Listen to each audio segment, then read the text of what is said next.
Então, Fernando, conta um pouco aí para nós, qual é a tua relação aqui? Eu sei que é de uma vida inteira, mas como que isso começou? Vamos ver. Começou em 1940, quando meu pai, procurando uma casa para veranear, ele alugou uma casa um rio abaixo, um pouco mais rio abaixo, e visitando um contraparente, que era o pescoço do Porto, ele viu essa casa abandonada inteira, fechada a casa. Então ele se aproximou e perguntou se queriam alugar essa casa, já que essa era mais imponente e melhor do que a outra. E a senhora, que era a cuidadora, que é a Matilde, que era caseira na época, ela disse, olha, a proprietária mora em Porto Alegre, mas eu acho que ela não quer alugar. Então meu pai, voltando a Porto Alegre, minha família ficou aqui, o resto da minha família não era nascido ainda, foi em 1940, ele procurou essa senhora e alugou para ele. Eles fizeram a mudança, antigamente não era uma mudança que se tinha quando se veraneava. Se veraneava porque tinha saco de arroz, saco de feijão, porque não se encontrava armazéns ou vendas para comprar. Então, vou tirar a máscara que eu falo melhor. Eles vieram para cá e gostaram muito da casa. Era uma casa que estava muito estragada. A casa tinha sido muito usada e a proprietária tinha abandonado. Não havia nenhum móvel dentro da casa. A casa não tinha se abrandado. Eram as duas janelas com uma porta no meio. Duas janelas de cada lado. E aí o meu pai veraneou 1, 2 anos, 3 anos e ele e meu cunhado resolveram comprar. Então isso foi comprado, eu acho, em 47 ou 48. Eu nasci em 44 e eu vim veranear aqui a primeira vez com 3 meses de idade.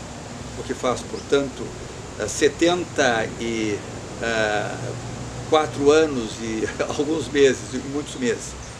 Eu cresci praticamente aqui. Eu vim, nós passamos 1 mês, 2 meses aqui. Essa aqui era a minha vida de verão. A minha mãe não gostava de praia, ela gostava de vir para cá. Então a minha vida era o rio, o mato e atrás, à noite, as histórias do avarandado que se repetiam como não se tinha televisão. Nós não tínhamos luz elétrica na época, não tinha encanamento, era uma vida extremamente primitiva, mas era uma vida também extremamente confortável. Não se tinha telefone, não se tinha televisão, não se tinha absolutamente nada, e as pessoas conversavam. Nós recebíamos visitas no final da tarde que conversavam sobre os que tinham morado aqui, sobre as coisas estranhas que tinham acontecido no lugar, sobre a colônia. Antes da colônia tinha um asilo de loucos, de alienados, depois veio a colônia para cá. Então eu mais ou menos me criei nos verões na mágica de Charqueadas. Isso para mim era mágico. Eu era um guri de apartamento, eu morava em apartamento entre paredes de concreto, vindo para cá. Isso não tinha fim, e naquela ilha não se vê fim. Se vê o verdor lá e os barcos passando pelo rio, sempre passando, agora menos do que antes. Não havia a ponte do Guaíba e nós vimos de barco para cá. Não tinha essa estrada do fundo, não tinha a ponte sobre o Arroio dos Ratos, não tinha estrada no fundo. Então o barco parava aqui na frente e nós desembarcávamos com uma mudança completa, travesseiro, lençol, colchão e sacos de mantimentos. E aqui ficamos 1 ou 2 meses.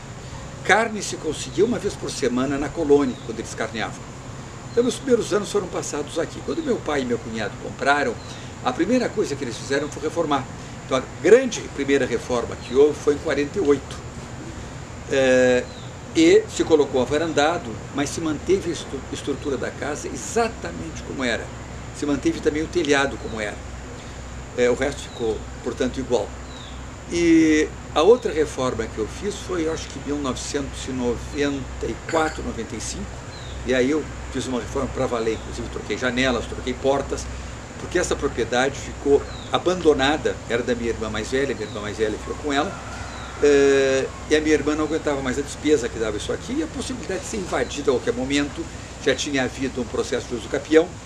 Então, uma das minhas irmãs e eu compramos, e aí fizemos a outra grande reforma. Mas nesse período, ficou, como eu te disse, muitos anos, mais de 20 anos, quase que abandonado, com uma caseira aqui dentro, que a minha irmã pagava ela para ficar. E nesse era ainda a dona Matilde? Não, a Matilde já era antes. Outra? Essa é uma caseira dos anos 80. Sim. A Matilde saiu daqui em 1955 ou 56. Uns 20 anos antes, né? Tá, deixa eu te fazer uma pergunta. Quando tu falaste que nas noites ficava ouvindo as conversas, era só a família ou vinham pessoas das redondezas? Vinha muita gente da minha família aqui. Então, era um momento que todos se encontravam por dias. Eu tinha uma tia muito idosa que nasceu numa Charqueadas de Pelotas. E aqui ela veio veranear conosco Charqueadas. Era uma irmã do meu pai solteira. E ela contava as coisas que ela se lembrava das charqueadas lá em Pelotas e do passado. Era uma coisa fascinante, porque era um encontro de um guri de 8 anos com uma pessoa de 80 na época, Sim. ou mais de 80 anos. Essa distância grande de idades que não se vê mais, não é? As pessoas não convivem tanto como se conviviam antes. Mas nós recebíamos visitas à noite ou à tardinha. Vinha pessoas da colônia e pessoas da beira do rio. Que isso não havia como na Vila Santo Antônio, um loteamento. O que havia eram chácaras. Eram pessoas de classe média alta, que tinham armazéns, tinham pensões, tinham lojas, tinham fazendeiros, como o Vespúcio Porto. Então eles nos visitavam no verão. O Vespúcio Porto, os filhos vinham por semana 3, 4 vezes aqui. Eles vinham pela beira do rio. Então a gente sabia porque eles vinham iluminando com uma lanterna e tossindo. Então a gente sabia que eles estavam ouvindo, eles avisavam. Sim, caminhando. Caminhando. Aí eles subiam a rampa e ficavam conosco E essa estrada não existe mais, esse caminho beira-rio. É um caminho que foi muito tomado pelo maricá e pelas árvores, né? E também porque nós tivemos aqui essas dragas que solaparam, tiraram a areia do rio e realmente caiu muito o barranco que nós tínhamos. O barranco tinha 5 metros, agora se tem 2 é muita coisa. As dragas estragaram muito essa praia. Bem, então eles vinham caminhando. Todo agora, o Rio Jacuí, né? Agora se encontraria o caminho ainda. Aqui na frente nós mantivemos o caminho. Se ia de Charqueadas até a colônia caminhando. Muitas vezes eu fui pela beira do rio até Charqueadas, não se ia pelo fundo. Eram propriedades aqui no fundo. Essa estrada que se passa, CRS aqui, era uma servidão. E era mato, e é por isso que o nome dessa rua é Ramos. Porque tinha muito mato aqui. Ramos era realmente árvores por tudo. Eu estou um pouco confusa com isso.